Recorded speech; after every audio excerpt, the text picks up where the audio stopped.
नमस्कार दोस्तों, हम फिर से लेकर आ चुके हैं आप लोगों के लिए सुबह की सभी ताज़ा और बड़ी खबरें। फटाफट अंदाज में एक एक कर बताएंगे आपको आज देश और दुनिया से क्या बड़ी खबरें निकल कर सामने आ रही हैं। लेकिन उससे पहले दोस्तों एक नज़र डालेंगे सुर्खियों पर। प्रधानमंत्री नरेंद्र मोदी को ईवीएम खुलते से ही लगा बड़ा झटका। जी आपको बता दें, कर्नाटक चुनाव में कांग्रेस ने मारी छप्पर फाड़बाजी, भाजपाइयों को सूपा सांग। वहीं पर अगली बड़ी खबर में हम आपको बताएंगे दोस्तों, राहुल गांधी ने कर्नाटक की जनता का किया धन्यवाद। बोले फिलहाल कर्नाटक के लोगों की सारी जितनी भी उम्मीदें वो सब पूरी करेगी कांग्रेस, पूरे वादे निभाए जाएंगे। वहीं पर अगली बड़ी खबर में हम आपको बताएंगे दोस्तों, दरअसल आपको बताते चले ईवीएम का खुला, ईवीएम को लेकर कांग्रेस ने उठाए थे सवाल। बोले जो ईवीएम है, ये यूज्ड ईवीएम मंगाई गई है, उसको लेकर अब इलेक्शन कमीशन ने सबूत मांग लिया है। दफ्तर बताया गया था कि दक्षिण अफ्रीका में ये ईवीएम पहले ही यूज हो चुकी हैं, इसके बारे में भी आपको बताएंगे। वहीं पर अगली बड़ी खबर में हम आपको बताएंगे, असदुद्दीन ओवैसी का बीजेपी के ऊपर बड़ा हमला। बोले कभी केरल स्टोरी, कभी द कश्मीर स्टोरी। बिल्किस बानो के आरोपियों को छोड़ चुकी है बीजेपी, गुनहगारों को बाहर करती है। वहीं पर अगली बड़ी खबर में हम आपको बताएंगे दोस्तों, दरअसल आपको बताते चले अशोक गहलोत के खिलाफ खोला सचिन पायलट ने मोर्चा। बोले हमारी खुद की सरकार है, तत्काल में भ्रष्टाचारियों के ऊपर हो कार्रवाई। बताएंगे दोस्तों आखिरकार सचिन पायलट बागी रुख क्यों अख्तियार कर रहा है। वहीं पर दोस्तों आपको बताते चले, अखिलेश यादव ने बीजेपी की कई सीटों पर लगा दी सेंध। ओपिनियन पोल में अखिलेश को मिल रही कई सीटें, इसके बारे में भी आपको बताएंगे। वहीं पर अगली बड़ी खबर में हम आपको बताएंगे दोस्तों, दरअसल आपको बताते चले नीतीश कुमार का बीजेपी के ऊपर बड़ा हमला। बोले इतिहास नहीं बदलेगा, सरकार बदल जाएगी। वहीं पर अगली बड़ी खबर में हम आपको बताएंगे दोस्तों, डीके शिव कुमार का बड़ा बयान। बोले हमें पूरी उम्मीद है आज 140 से 146 सीटें हम जीतेंगे, मैं एग्जिट पोल पर भरोसा नहीं करता।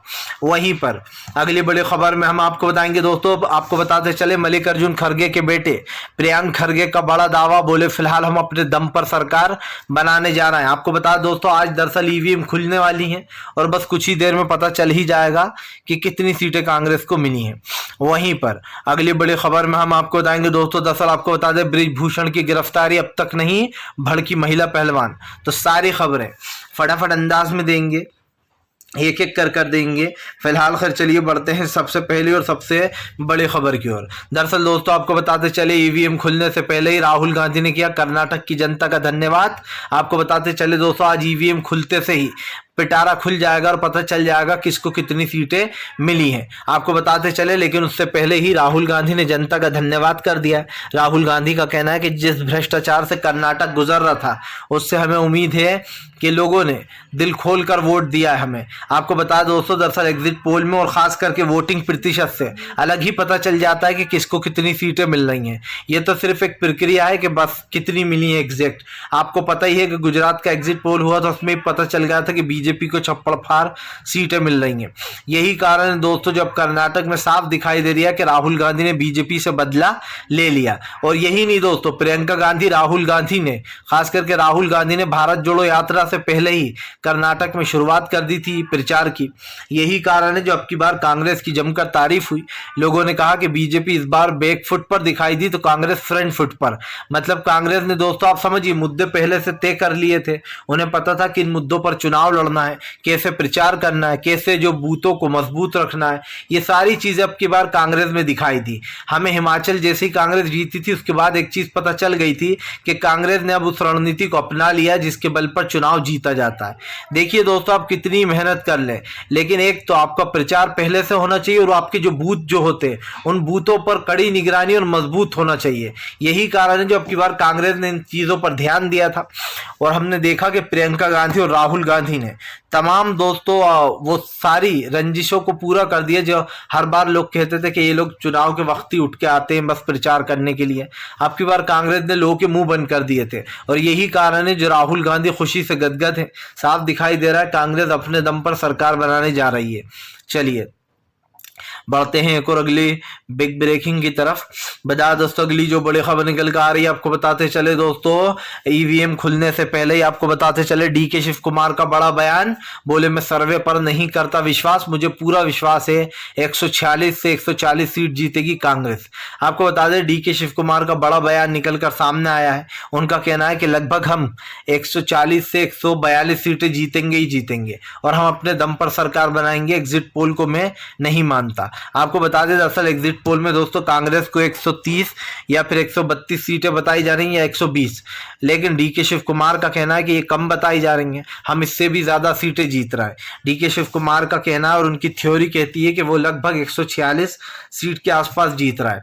आपको बताते चले दोस्तों अगर ऐसा होता है वाकई में 140 का आंकड़ा कांग्रेस पार कर देती है तो कांग्रेस दोस्तों न सिर्फ सबसे मजबूत पार्टी होगी बल्कि ये समझिए कि अब तक की सबसे बड़ी जीत कांग्रेस के नाम होगी। और अगर ये आंकड़ा सही बैठा दोस्तों, क्योंकि जो वोटिंग प्रतिशत है वो तो यही बताता है कि कांग्रेस के पक्ष में धुआंधार वोटिंग हुई है, और अगर ये मामला दोस्तों बिल्कुल सही सटीक बैठ गया तो ये मान लीजिएगा कांग्रेस की आंधी में बीजेपी कहीं दिखाई नहीं देगी।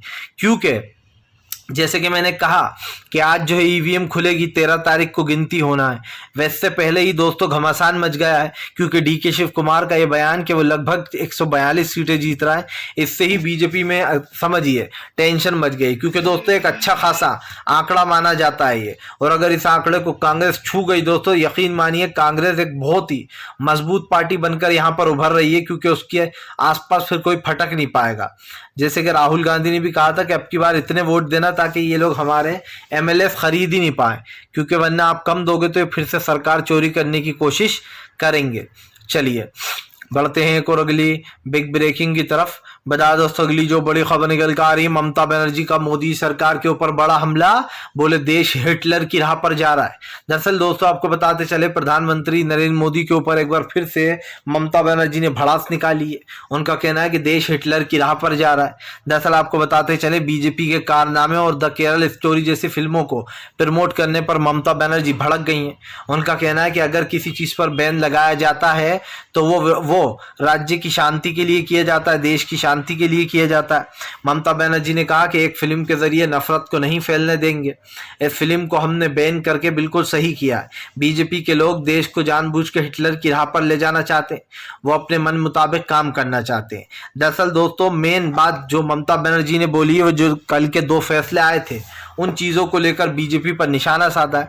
आपको पता होगा कि शिंदे की सरकार तो बच गई, लेकिन सुप्रीम कोर्ट ने फटकार लगाई कि ये सरकार जो है ये सरकार अवैध है एक तरीके से दोस्तों, और साफ कहा कि अगर उद्धव ठाकरे इस्तीफा नहीं देते तो उनकी सरकार बच जाती। क्योंकि भगत सिंह कोश्यारी यानी कि वहाँ के जो राज्यपाल हैं उनको सुप्रीम कोर्ट ने गलत ठहराया और कहा कि आपको किसने हक दिया था इतनी जल्दबाजी में ये फैसला करने का। आपको बता दें दोस्तों जानबूझ के भगत कोश्यारी ने उद्धव ठाकरे को जरा सा भी वक्त नहीं दिया, जिसका असर यह हुआ कि उन्होंने खुद ही इस्तीफा दे दिया था। क्योंकि जाहिर सी बात थी बहुमत तो वो साबित कर ही नहीं पाते, एकनाथ शिंदे उनके तमाम विधायकों को उड़ा ले गए थे, इसलिए बहुमत साबित करने से पहले ही उन्होंने अपना इस्तीफा दे दिया था। हालांकि इस चीज को सुप्रीम कोर्ट ने यह कहा कि आप नहीं देते तो अच्छा था, आपकी सरकार बच जाती। लेकिन दोस्तों उस वक्त शायद उन्हें यह महसूस नहीं हुआ होगा, लेकिन एक चीज तो साफ है, सुप्रीम कोर्ट ने साफ साफ फटकार लगाई।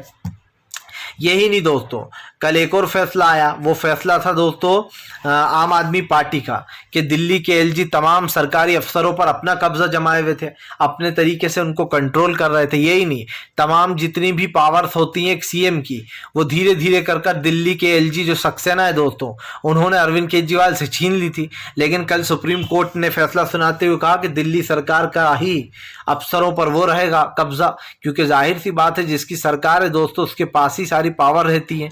लेकिन बीजेपी ने अवैध तरीके से दिल्ली की सरकार के ऊपर एक तरीके से कब्जा कर रखा था, और इन्हीं फैसलों को लेकर ममता बनर्जी ने कहा कि देश हिटलर की राह पर चल रहा है। फिलहाल चलिए बढ़ते हैं एक और अगली बिग ब्रेकिंग की तरफ बता दोस्तों, अगली जो बड़ी खबर निकल कर आ रही है आपको बता चले दोस्तों, अखिलेश यादव का दावा, बोले कई जगहों पर हमने बीजेपी की सीटों में सेंध लगा दी है। आपको बता दोस्तों, ओपिनियन पोल में कई जगह पर अखिलेश यादव का प्रदर्शन अच्छा है, तो कई जगह पर अखिलेश यादव कई सीटें हार रहा है। लेकिन आपको बता दें, अखिलेश यादव की जो मेन सीटें हैं उन पर अखिलेश यादव का कड़ा दबदबा दिखाई दे रहा है, और इसमें पता यह भी चल रहा है कि अखिलेश यादव को अच्छे खासे वोट मिले हैं। मतलब ये समझ के चलिए कि अखिलेश अच्छी खासी सीटें जीतते हुए नजर आ रहे हैं। आपको बताते चलें, इस बार जो है सपा और बीजेपी में कांटे की टक्कर दिखाई दे रही है 5 सीटों पर।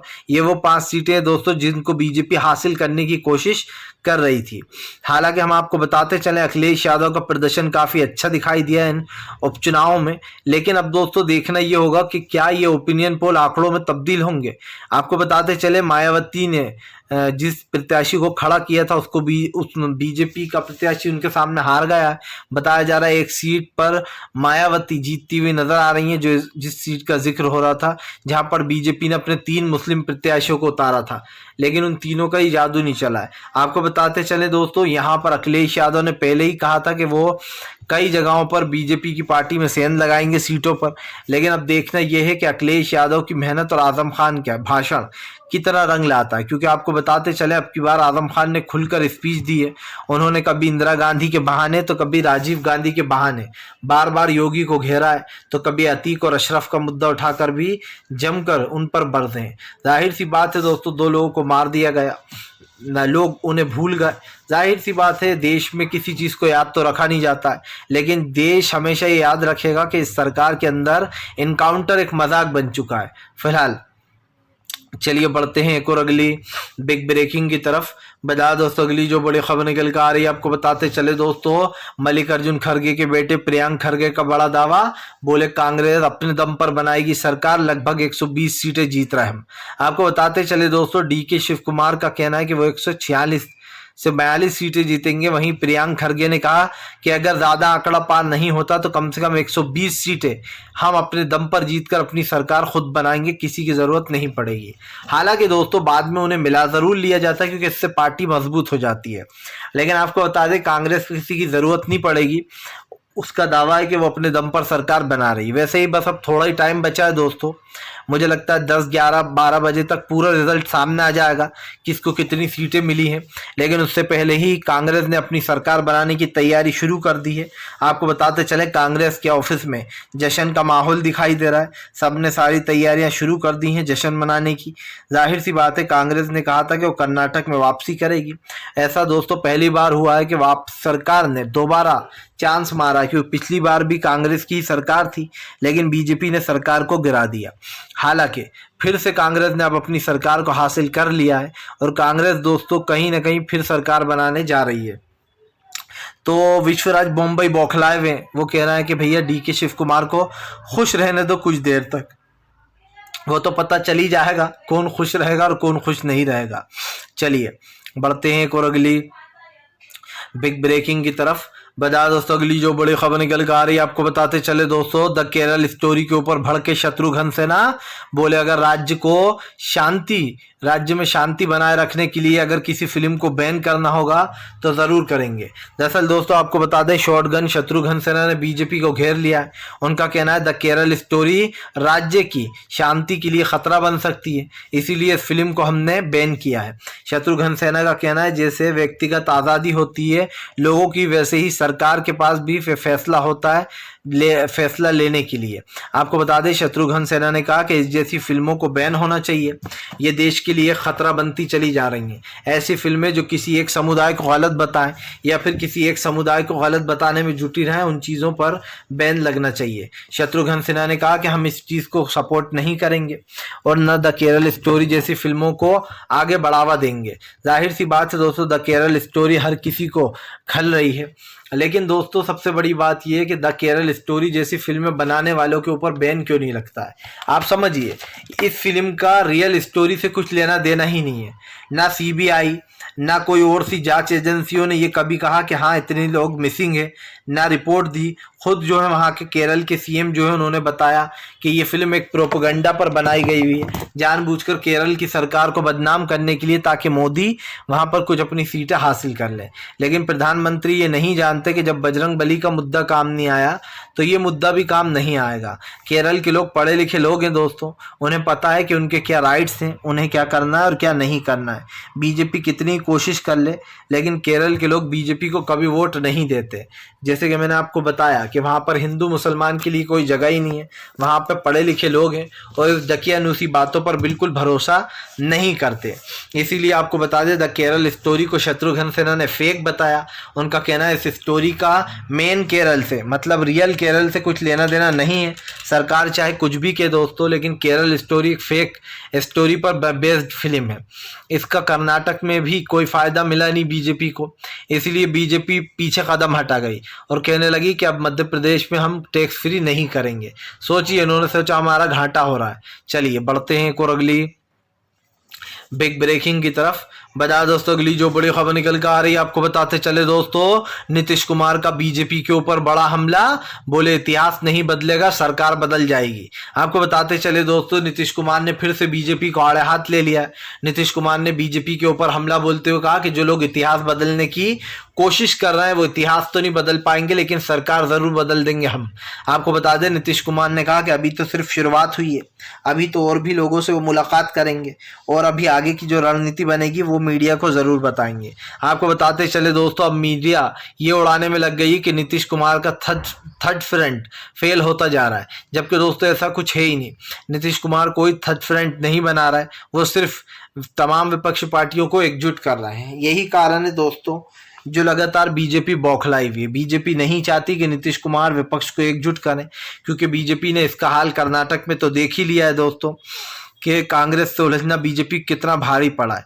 आपको बता दें दोस्तों, ये बीजेपी को भले ही लग रहा होगा कि अरे क्या कर लेंगे एकजुट होकर, लेकिन आप समझिए दोस्तों, विपक्ष का एकजुट होना बीजेपी के लिए खतरे की घंटी है।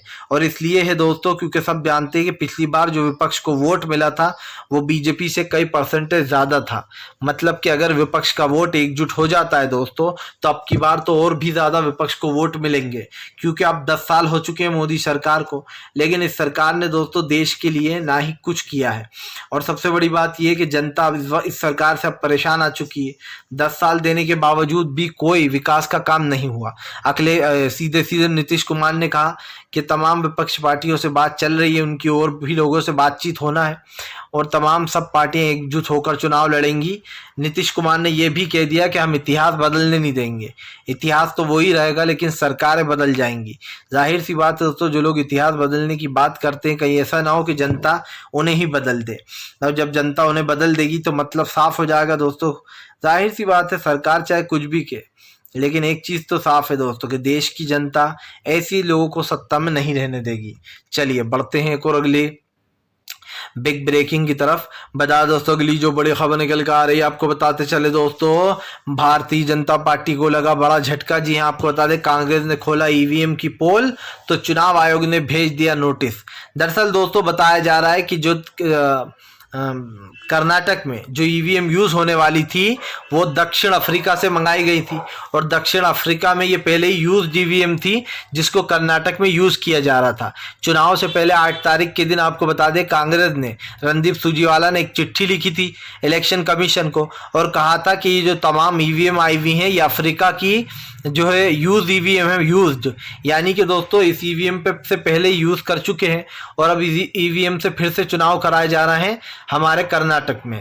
हालांकि चुनाव आयोग ने इन सारी बातों को खारिज कर दिया। उनका कहना है कि दक्षिण अफ्रीका में ईवीएम यूज ही नहीं होती हैं और ईवीएम जो है यूज ईवीएम का यूज बिल्कुल नहीं हुआ है। आपने जो बात बोली है ये इधर उधर से सुनकर बातें ना बोलें, कोई तत्व है तो पेश करें। अब ईवीएम ने वो मांगा है सबूत कि आपने किस बल पर ये किया था। अब आप समझिए दोस्तों, जाहिर सी बात है, कोई बात पता चलती है तभी तो इलेक्शन कमीशन से शिकायत की जाती है उस चीज की।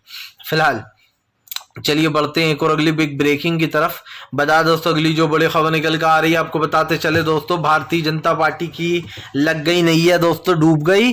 जी हाँ, आपको बताते चले बीजेपी को दोस्तों अब अगला नंबर मध्य प्रदेश का।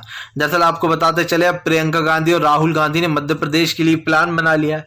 आपको याद होगा राहुल गांधी जब मध्य प्रदेश से आ रहे थे तो वो दावा करके आए थे कि मैं लिख के देता हूं मध्य प्रदेश में कांग्रेस की सरकार बनेगी, जिसके बाद शिवराज सिंह चौहान भड़क गए थे। अब आपको बताते चले दोस्तों, माना जा रहा है राहुल गांधी और प्रियंका गांधी अब मध्य प्रदेश में डेरा डालने वाले। आपको बताते चले दोस्तों, जल्दी ही मध्य प्रदेश में चुनाव की तारीखों का ऐलान हो सकता है, जिससे पहले राहुल गांधी काफी एक्टिव नजर आ रहे हैं। मतलब साफ है दोस्तों कि अगली नंबर जो प्रियंका ने मध्य प्रदेश का लगा दिया है। फिलहाल वीडियो अच्छा लगे तो लाइक करें, चैनल पर पहली बार